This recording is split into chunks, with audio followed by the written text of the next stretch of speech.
Oitavo ano, vamos dar continuidade à nossa explicação. Hoje nós iremos falar das revoltas nativistas. A descoberta do ouro não trouxe apenas riqueza para a colônia, trouxe também os primeiros sinais da crise para o sistema colonial. No entanto, a primeira revolta ou rebelião contra a colônia portuguesa não nasceu nas áreas de mineração, mas no Nordeste brasileiro. A revolta ficou conhecida como revolta nativista porque foi de cunho nacional, né? Foram pessoas daquele local que se revoltaram em busca de melhores situações para eles.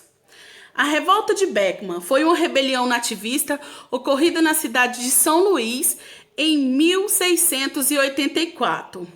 A revolta de Beckman ela foi organizada por grandes proprietários, né, de fazendas, e o líder deles era Manuel Beckman. A coroa portuguesa criou uma companhia do comércio com o objetivo de estabelecer um monopólio na região. A companhia tinha o objetivo de comercializar os escravos e comprar produtos locais. A forte presença dos jesuítas na região dificultava essa captura, né, dos índios, porque eles estavam atrás dos índios para poderem escravizá-los. E com os jesuítas ali, eles não estavam conseguindo. E eles consideravam os escravos africanos muito caro para ser comercializado. A revolta de Beckman foi uma rebelião nativista ocorrida na cidade de São Luís em 1684.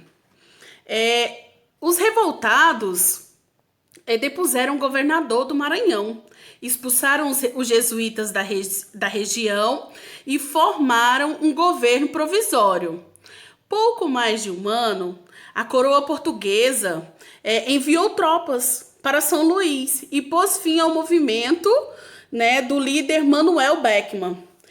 Manuel Beckman foi morto, né? As pessoas que estavam o apoiando também sofreram consequências e o controle voltou novamente para a mão da coroa portuguesa, certo? Os jesuítas voltou para o controle novamente das missões e eles possaram um governador novamente para São Luís, certo?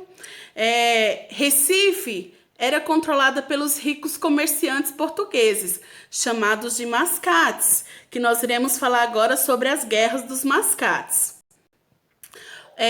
Onde aconteceu? Em Pernambuco. Quando? Em 1710. Por quê? A rivalidade entre os senhores de engenhos e os comerciantes portugueses. Qual era o objetivo da luta? Com a decadência do açúcar, os senhores de engenho passaram por uma crise, enquanto Recife se desenvolve economicamente devido ao comércio e à elevada a categoria de vila, indignando então ao latifúndio de Olinda, certo? Recife era controlada pelos ricos comerciantes portugueses, chamados de mascates, muitos senhores de engenhos, eles estavam endividados com os comerciantes portugueses, né? E com a crise, eles não conseguiam pagar essa dívida, né? Então, o conflito entre Olinda e Recife, que ficou chamado como Guerra dos Mascates, explodiu em 1710, né? Um ano depois, a coroa nomeou um governador, José Félix de Mendonça, que começou a dar uma organizada na situação de Olinda e Recife. A economia colonial no século XVIII. O desenvolvimento da mineração no Brasil gerou uma enorme fonte de riqueza para a metrópole portuguesa. Estima-se de que, durante o século XVIII, extraíram mais de 1.000 toneladas de ouro e 2 milhões de quilates de diamante, sendo que a maioria dessa riqueza foi retirado de Minas Gerais, 70% dessa riqueza. Preocupado em fortalecer a economia, né, por a economia da colônia, Dom Pedro II, ele assinou o Tratado de Methuen em 1703. O que foi esse tratado? Também chamado de Tratado de Panos e Vinhos. Ele assinou um tratado com os ingleses, né? Aparentemente foi um singelo acordo comercial, mas o tratado acabou sendo prejudicial para os portugueses. Por que ele acabou sendo prejudicial para os portugueses?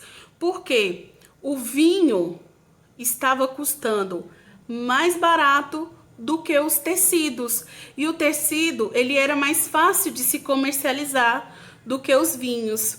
Então os portugueses acabou tendo prejuízo nesse tratado que eles fizeram com os ingleses. Em vez de gerar uma riqueza para a metrópole, a mineração brasileira enriqueceu a burguesia inglesa. Por quê? Porque eles tinham que pagar os tecidos que eram comercializados, né? Então, eles acabavam mandando todo o ouro, toda a riqueza para a Inglaterra. Desenvolvimento urbano. Com o crescimento, gente, era o crescimento populacional era no Nordeste, né, por causa da açúcar, ela passou para o Sudeste por causa da mineração. Grandes cidades, né, no estado de Minas Gerais, como Mariana, Ouro Preto, São João del Rei e Diamantina, foram cidades que se desenvolveram muito rápido por causa da mineração. Muitas pessoas, o crescimento demográfico foi muito rápido nessas cidades por causa da mineração. Essas pessoas que estavam na zona rural, vamos dizer assim, por causa do açúcar, eles vieram para os centros urbanos e eles necessitavam de alimentos. Como eles estavam afastados da zona rural para a plantação, eles tiveram que comercializar. E os tropeiros faziam esse papel. Eles traziam gado para o comércio, eles traziam alimentos, né, para estar comercializando com os comerciantes dessas cidades.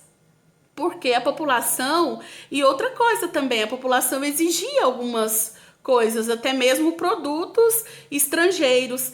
E com isso surgiu uma camada popular, aí que nós iremos falar mais à frente, que é a burguesia, que eram os comerciantes. Eles começaram a se desenvolver e aparecer na camada popular da época.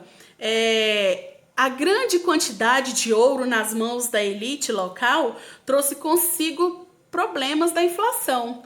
Quanto mais ouro obtinha, mais caro ficavam as mercadorias, quase sempre negociadas com base no valor do metal precioso. Realmente, quanto mais ouro tinha, mais caro ficavam as mercadorias. E com isso, as coisas iam só tendo aumentando tudo para a população. Mudanças na sociedade colonial. A sociedade colonial açucareira, ela era de cunho totalmente rural, diferente da sociedade mineradora, né? Porque ela era totalmente de cunho urbano, porque estavam as grandes cidades ali que estavam essa população. Como eu acabei de dizer para vocês, surgiu uma nova camada popular, né? Que foi a burguesia, que eram os comerciantes. Surgiu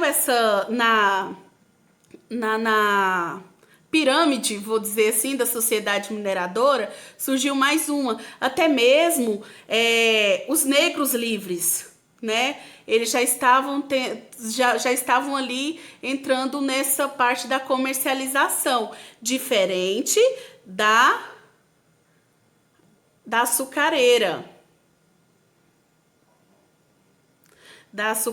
Porque era ali, tinha os senhores de engenho, os indivíduos livres, né, que eram os trabalhadores, e tinha os escravos, que eram comandados por esses trabalhadores.